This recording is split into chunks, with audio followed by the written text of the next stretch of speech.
Postnatal depression can make new mums feel alone and miserable, but there's evidence that dads suffer from it too. In the year after their baby is born, 13% of women experience postnatal depression. That's more than 1 in 10. 3% of men also suffer from the condition. It's not clear what causes it. Research suggests the physical and emotional stress of looking after a newborn is a factor.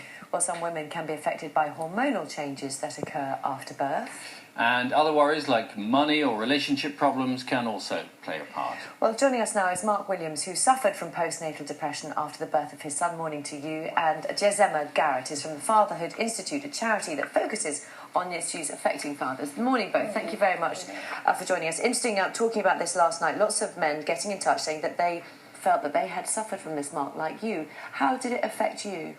Affected everything. My life, total, didn't know nothing about depression. I was one of those people who just thought, how can anyone get depressed? But after going through the experience, it just changed my life totally. And how can anyone get depressed? Lots of people think that, it was a really joyful time for you because you just had a new baby. So when did things start becoming difficult? Yeah, it was all planned, but we just had a horrendous birth. It was the first time I ever had a panic attack at the birth.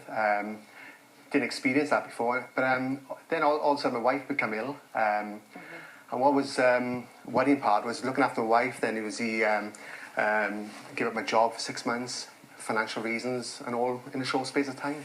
Just so, is Mark's experience, is there a difference between postnatal depression and men being depressed after the birth of a child for various reasons? Do you see what I mean? I do see.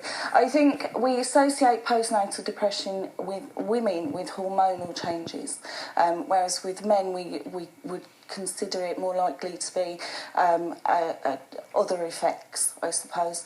But there are hormonal changes within men after the birth of the baby. We know this, it's proven.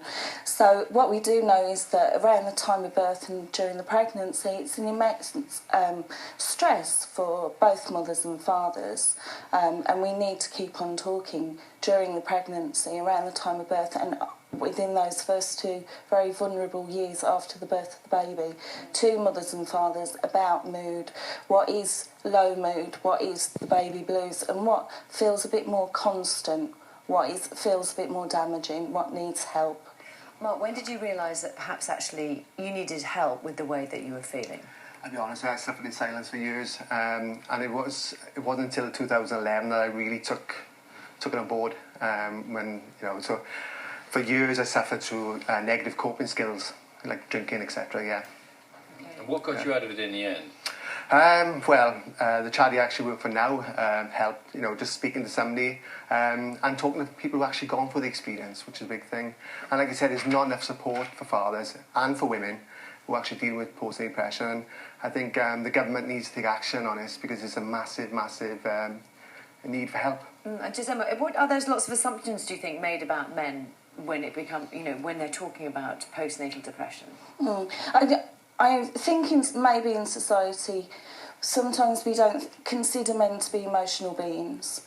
And around the time of birth, and certainly with new babies, a lot of emphasis is on the mother and the baby. And rightly so, there should be lots of resources put into that, but not in a separate silo. So families work together, they interact, and we know that the immense importance fathers play in the role of bringing up their children. So they need more support and more acknowledgement as their role as parents during the pregnancy.